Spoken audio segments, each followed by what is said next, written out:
Hey everyone, and welcome back to the channel. Today, we're journeying back in time to the windswept plains of ancient Anatolia, to a city of legend, myth, and enduring mystery, Troy. We've all heard the stories of the beautiful Helen, the wrath of Achilles, and of course, the most famous trick in military history, the Trojan Horse. For 10 long years, the mighty Greek army laid siege to the impenetrable walls of Troy, and for 10 long years, the city stood strong. Heroes rose and fell, battles raged, and the gods themselves picked sides. But in the end, it wasn't brute force that brought the city down. It was a stroke of genius, a masterpiece of deception. Or was it? What if I told you the story of the giant wooden horse might not be what it seems?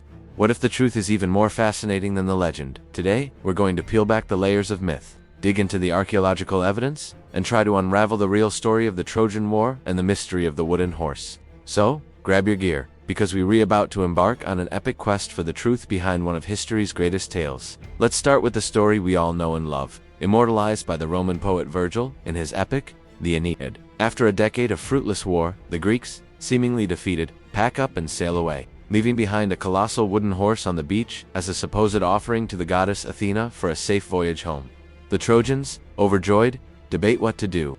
The priest Laocoon famously warns them, "I fear the Greeks, even when they bring gifts." But his warnings fall on deaf ears, especially after giant sea serpents emerge from the water to silence him, a clear, if terrifying, sign from the gods. So, the Trojans, celebrating their apparent victory, dragged the massive horse into their city, breaching a part of their own supposedly unbreakable walls to get it inside. That night, as the city sleeps off its victory feast, a hidden door in the horse's belly opens. A select group of elite Greek soldiers, led by the clever Odysseus, climb out, open the city gates for their returning army, and Troy is finally conquered in a torrent of fire and steel. It's an incredible story of cunning over strength, a perfect narrative climax. But as compelling as it is, how much of it is actual history? To find that out, we need to look beyond the poetry and into the ground itself. For centuries, many believed Troy was nothing more than a myth, a figment of Homer's imagination. Then came a man named Heinrich Schliemann in the 1870s.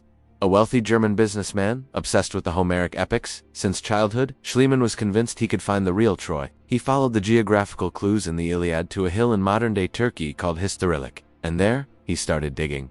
What he found was staggering.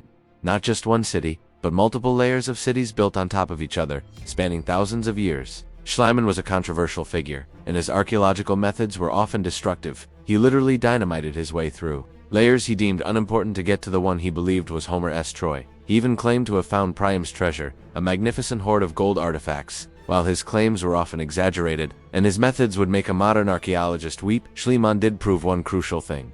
Troy was a real place. The archaeological site at Hystarilik reveals at least 9 major settlement layers.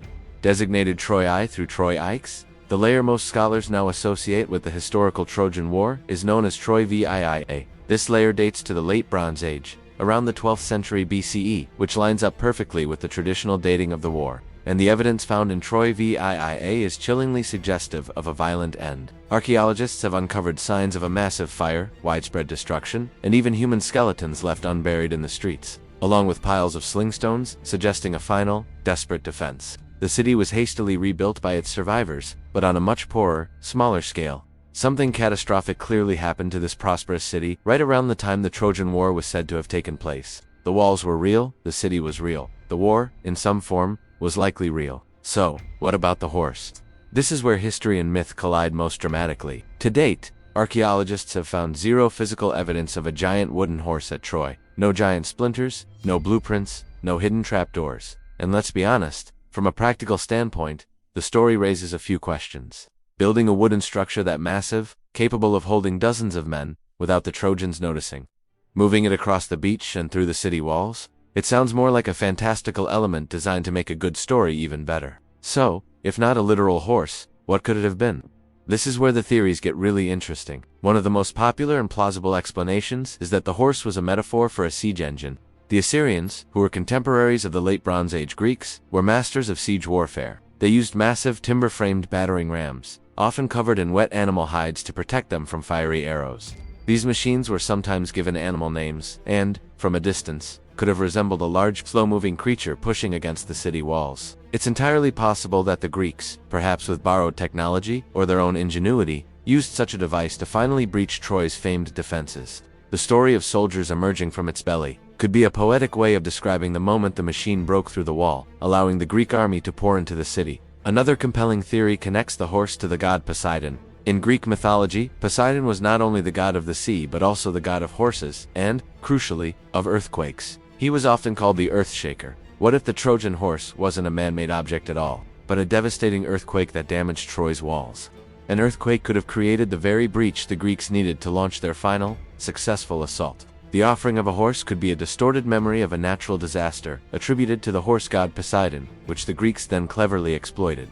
This theory explains why the Trojans would have needed to tear down part of their own wall not to bring a gift in, but to clear the rubble from a collapsed section. The myth of the horse could have been a way for later storytellers to give human agency, specifically the cleverness of Odysseus, to a victory that was ultimately decided by a random act of nature. It transforms the story from one of luck into one of divine will and human intellect. There's also the possibility that the horse was a symbol on a ship. Perhaps Odysseus and his elite force didn't hide in a statue, but on a ship bearing the emblem of a horse. They could have pretended to be merchants or a friendly fleet, gaining access to the harbor under false pretenses before launching their surprise attack. In the ancient world, ship figureheads were common and often had symbolic importance. A Trojanide ship, or a pirate vessel with a horse figurehead, might have been granted entry where a Greek warship would not. This interpretation keeps the core elements of the story deceptive, a surprise attack from within, and the horse symbol, but places them in a much more realistic naval context. The legend might have grown over time, transforming a ship's wooden figurehead into a colossal wooden statue for more dramatic effect. Each of these theories, the siege engine, the earthquake, the ship, offers a rational explanation for what might have inspired the legendary tale. They ground the myth in the realities of Bronze Age warfare, geology, and culture. So, what can we conclude? The Trojan War, or at least a significant conflict that destroyed the city of Troy, W.I.S.E, very likely happened. The legendary 10-year siege, the duels of heroes like Hector and Achilles, are likely poetic embellishments on a core historical event. And the wooden horse? It almost certainly was not a literal, giant animal statue filled with soldiers. It was likely a metaphor, a poetic symbol for something much more real and, in its own way, just as ingenious. Whether it was a powerful battering ram that looked like a beast, a divinely sent earthquake that cracked the walls, or a clever naval ruse, the horse represents the key that finally unlocked the gates of Troy. It's a symbol of the idea that intelligence and cunning can triumph where brute force fails. The genius of Homer and Virgil wasn't necessarily in recording history with perfect accuracy, but in crafting a story so powerful that it has captivated us for 3,000 years. They took the raw materials of history, real city, a real war, a clever tactician, forged them into an immortal legend. The truth behind the Trojan horse isn't about finding a single, simple answer. It's about appreciating how history becomes a story, and how a story can become a timeless symbol of human ingenuity and deception.